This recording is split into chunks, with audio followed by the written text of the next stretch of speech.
She looked at me and said, "You're old, useless, and should get a job if you want respect." My daughter-in-law, Amanda, thought she had the upper hand, thought I was too weak to fight back. She said it in front of my son like it was nothing.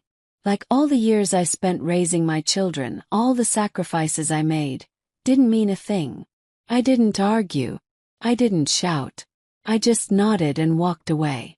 What she didn't know was that I had a plan. By next Monday, I wouldn't just have a job. I'd have everything she thought she owned. I wasn't always like this, quiet, older, and invisible, I suppose. I didn't mind the simple life. I never needed much. When my husband passed away, I had 2 little ones to raise on my own. Greg was just a baby and Lucy was only 5. I worked 2 jobs, sometimes 3, to keep us afloat. I did whatever it took to make sure my kids never felt the weight of our struggles. There were nights I didn't sleep, mornings I barely had the strength to get out of bed. But I never complained. Not once. People often think that sacrifice means giving up something big. But it's not always the big things that matter. It's the quiet things. The time spent running to the store when they needed a new pair of shoes, the extra shift at the diner to put food on the table, the hugs and words of encouragement when life knocked us down. That's how I raised them, with love, with hard work. When Greg got into college, I was determined to help him. I worked extra hours, even took out loans I wasn't sure I could repay, but I did it. He deserved that chance. He was my boy. I also helped him buy his first car. It was an old thing, barely running, but it was enough to get him where he needed to go. I was proud of him. Proud that he had a chance to build his own future. And when my husband's parents grew ill, I didn't hesitate to step in. I took care of them just like they were my own. I never asked for anything in return. It was just what you did. I didn't need a thank you. I didn't need praise. I just believed that love and loyalty were enough. After all these years, I thought that would always be enough. That's how I lived. I gave, I loved, I trusted. It was simple. It worked. Now I live alone in a small house. It's cozy enough. Nothing fancy. I'm not rich, but I have enough. I have my memories, my quiet mornings, and I have my children and grandchildren. I thought at my age that I'd earned peace, that I could trust my family, lean on them when I needed them. But things change. You don't always notice it at first. A missed call here, a visit that doesn't come as often as it used to. I didn't see it at first. I didn't want to. But I knew. I knew Greg was distant and Amanda, his wife, started treating me like I was a burden. At first I thought maybe I was imagining it. Maybe they were just busy. But deep down I could feel it. The distance growing between us. It wasn't the love I'd always known. But I didn't mind it too much. I figured family always comes around. They always do, right? They say love is unconditional. I held on to that. I trusted that love would be enough. Because it always had been before. Greg used to be such a sweet boy. Thoughtful. The kind of son who'd hold my hand crossing the street even when he didn't need to. He used to bring me wildflowers from the schoolyard and write me little notes in crayon. But somewhere along the way that boy grew up, and forgot. He met Amanda in college.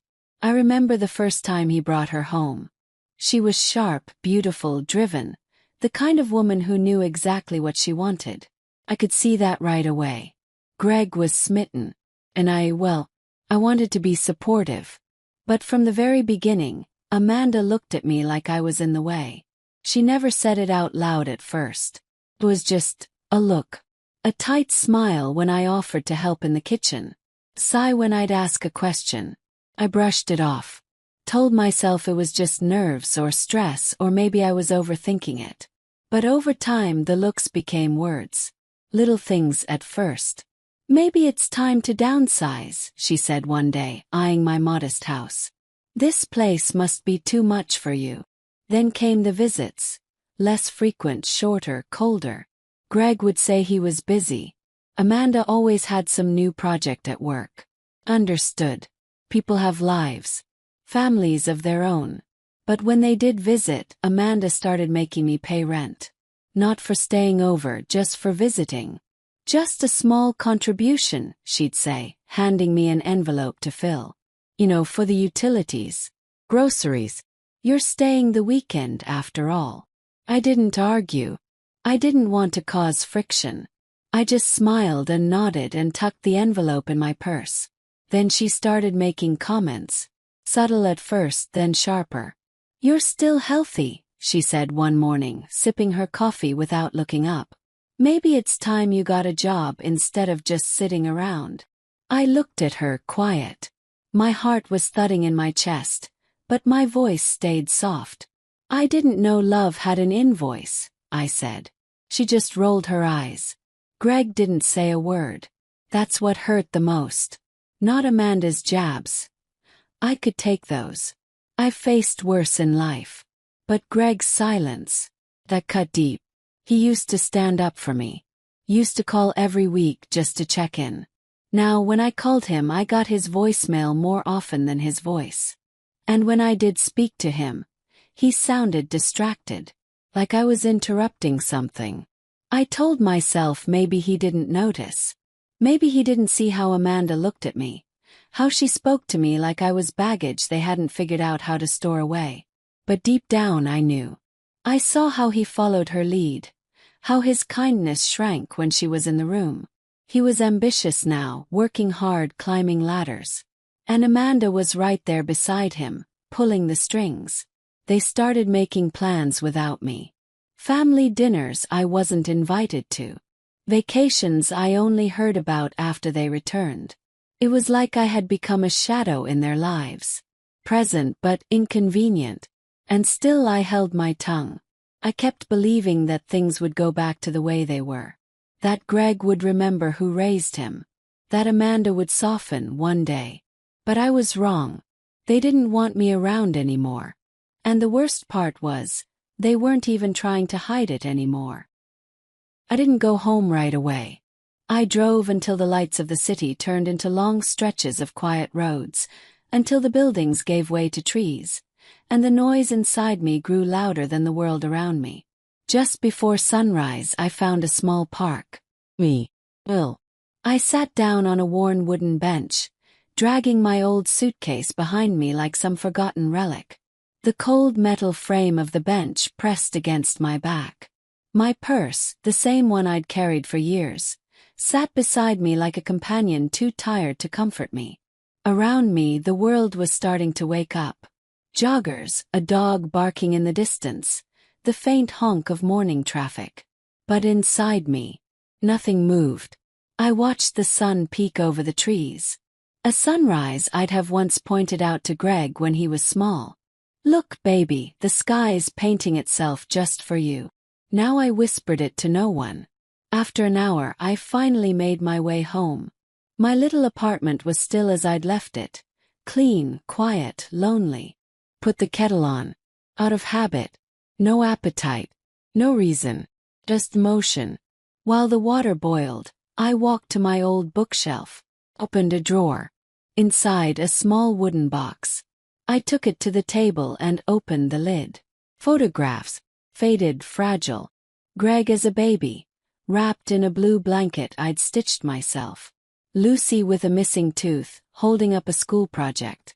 Then a photo of me and my husband, Robert, taken on our 10th anniversary. He was holding my hand, smiling like he'd just won the lottery. I held that photo for a long time. I gave them everything, I whispered, voice trembling. And now I have nothing but my memories.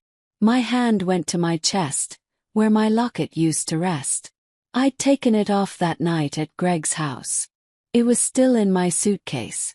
I sat there in silence, watching the steam curl from my tea like smoke from something burning. The piano music from my old record player began to drift into the room. Slow, haunting, like the kind that plays at the end of a movie where the heroine loses everything. I didn't cry. Not at first. I just let the ache bloom in my chest. Let it stretch and settle like it had been waiting for this moment. When the tears finally came, they were quiet. Heavy. One by one, like drops from a leaking roof you've learned to ignore until the whole ceiling caves in. I curled up on the couch, blanket pulled to my chin, and stared at the wall until it blurred.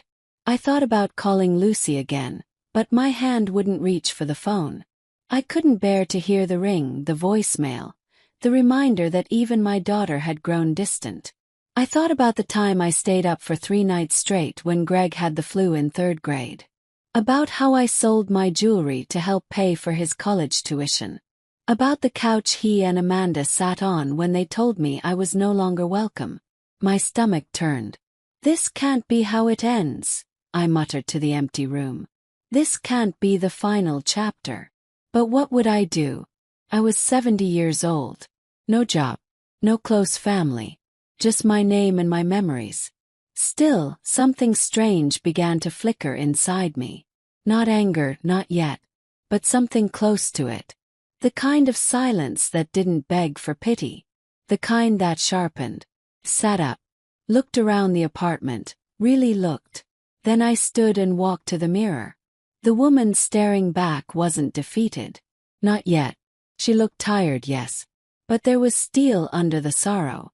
And that night, in the quiet of my little home, I decided, if they thought I was useless, invisible, they had no idea what I was still capable of. 3 days passed. 3 long days of silence, of sitting with my memories, of boiling the same kettle without ever drinking the tea. Then on the 4th morning I reached into my address book, the paper one with names written in fading ink, and found the name I hadn't spoken in years. Thomas Claiborne. Tom had been my Robert's best friend since childhood. He was the best man at our wedding, the godfather to our children, and once, the man who handed Robert a chance that changed our lives forever. Robert never cared for business. He was a mechanic, a dreamer. But Tom believed in him. Brought him into a logistics firm back in the 80s. Handed him a stake when the company was still just trucks and promises. After Robert died, I never paid it any mind. I didn't need the money, and I never asked questions. But that morning something whispered, "Call him." So I did. His voice hadn't changed. Still warm, still gruff around the edges. When I told him what had happened, the dinner, the eviction, the words Amanda threw at me like knives, he went silent. And then he said, "Come over. Now." His home was just outside the city, a brick house wrapped in ivy and memories. He met me at the door like no time had passed, pulled me into a hug that felt like the first safe thing in days. We sat in his study, surrounded by old ledgers, framed awards, and photos of men shaking hands in suits I never cared to understand. "I don't know what to do, Tom," I told him. "They made me feel like I was a burden. Like I don't matter anymore." He stared at me long and hard. Then, with the calmness of someone who'd been waiting for this day, he said, "Martha, you still own half of my old logistics firm. Remember? Your husband's share." My heart skipped and blinked. That was still active. He nodded. "We never sold your shares. I bought the other half from the original partners years ago, but Robert's, your portion remained untouched. I figured you'd come to me when you needed it. Well, looks like it's time." I sat back in the leather chair, the weight of his words pressing into me like gravity had shifted. Then he smiled, slowly, almost mischievously. "Did you know Amanda works there now?" Froze. "She what?" "Yeah. Marketing director. She's smart, I'll give her that. But she has no idea you've been sitting on the majority vote this whole time." My fingers gripped the armrests. "You don't need a job, Martha," Tom said, leaning forward. "You own one." That night I didn't sleep. I pulled out old files, tax records, anything with Robert's name on it. And there it was, buried under years of dust and grief, proof that my name was still on the papers. Tom wasn't just being kind. He was right. For 40 years, I had quietly held power I never claimed. And now it had a purpose. We spent the next few days meeting lawyers, updating documentation, shifting titles. I sat in boardrooms with men who called me ma'am, until they saw the documents and changed it to Madam Chair. And with Tom's remaining shares officially transferred, I became the majority stakeholder of the very company Amanda worked for. The first time I stepped into that office, no one recognized me. Not the receptionist. Not the interns. Not even Amanda when she brushed past me, clutching her phone and barking orders like a queen. But I stood there, in heels I hadn't worn in years, in a suit that felt like armor, and I smiled. Because they didn't know. Not yet. But very soon. Amanda would find out exactly who she had told to get a job. And this time, I wouldn't be the one leaving the room in tears. Monday morning came with its usual rush. Heels on tile, coffee in hand, phones glued to ears. Amanda swept through the glass doors of the company like she owned the building. In her mind, she practically did. She didn't notice me. I stood quietly in the conference room, watching her reflection in the polished glass as she laughed with another executive. "Big day today," she said, tossing her hair. "New owners touring the place. Let's all pretend we like our jobs." They all laughed. A few minutes later, an email was sent. Mandatory staff meeting. 9 a.m. Main conference hall.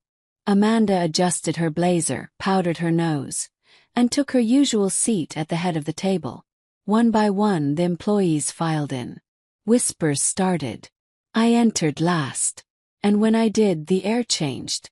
Few people straightened. Some stood. Amanda furrowed her brow, confused. Then her eyes locked on mine. Confusion turned to disbelief. Smiled. Not cruelly, not smugly. Just calmly. I took the seat at the head of the table. "Good morning," I said, placing my leather folder on the polished wood. "I'll be observing for the next few weeks. I want to understand how my employees operate." You could hear a pin drop. Amanda's face drained of color. "Employees?" she whispered. I looked directly at her. "Yes, employees." I didn't explain more. I didn't need to. I let the silence do what Amanda's voice never could.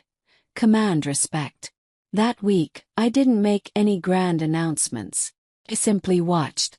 I reviewed performance reports, sat in on meetings, walked the floors during breaks.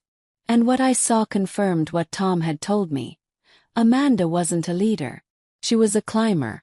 Loud, flashy, full of buzzwords and empty praise. But her team was burned out, confused and scared of her. Her department had the highest turnover rate in the company. Morale was low. And yet, she blamed everyone but herself. I didn't fire her. No, that would be too easy. I demoted her. Quietly. Professionally. The official reason. Ineffective management and failure to meet leadership metrics. She lost her private office, her parking space, her title. And when she walked in that Monday and saw someone else's nameplate on her door, she stormed straight to Greg. I don't know what was said, but I do know what happened next. My phone rang. Answered. Calm, cool. "Mom," he started. "Hello, Greg," I said. There was a pause. I could hear the stress in his voice. She's upset. She thinks you're punishing her. That this is personal." I let the silence stretch. Then I said. "She told me to get a job." I did. "And now she works for me." He didn't respond. Hung up. I wasn't cruel. I didn't spread gossip or gloat. I simply let the system Amanda worshipped deliver the consequences. Over time, people in the company began to come alive again.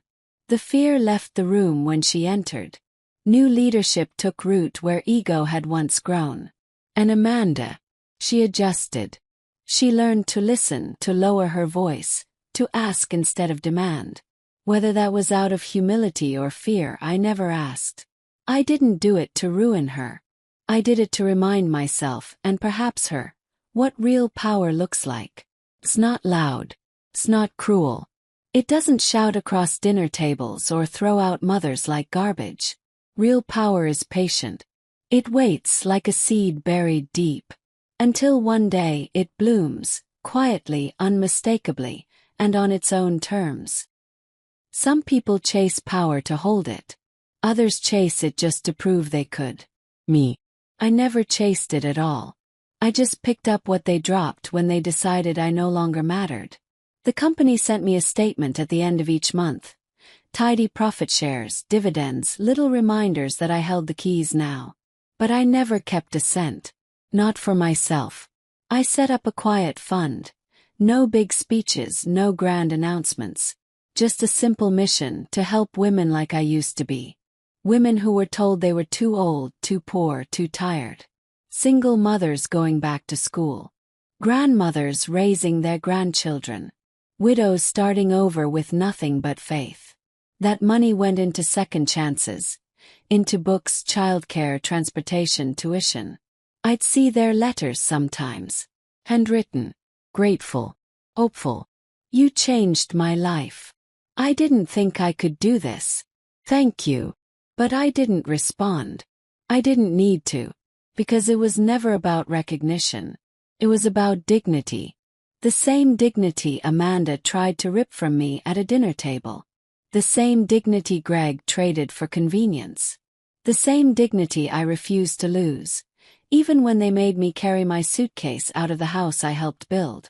So now, every month, while Amanda clocks in and answers to someone she once dismissed, a woman she's never met opens a textbook. A mother kisses her child goodbye before heading to class. A grandmother doesn't have to choose between groceries and tuition. All because someone like me remembered who she was. Not a burden. Not a leftover. Not a ghost in her own family. But a builder. A survivor. A woman who carried generations forward. And finally stood tall for herself. I don't need more. I just wanted to remind them who I am. Sometimes the quietest voices carry the sharpest truths. I didn't need to shout. I didn't need to slam doors or raise my fists. I just stood. And standing was enough. Would you have forgiven someone who humiliated you like that? Or would you rise like I did? You don't have to be young or rich to take your power back. You just have to remember who you are. And never let anyone make you forget. Comment, justice served. If you believe I did the right thing. And if you want more stories that prove karma doesn't miss. Hit that subscribe button. Sometimes the best revenge is just living well and letting them watch.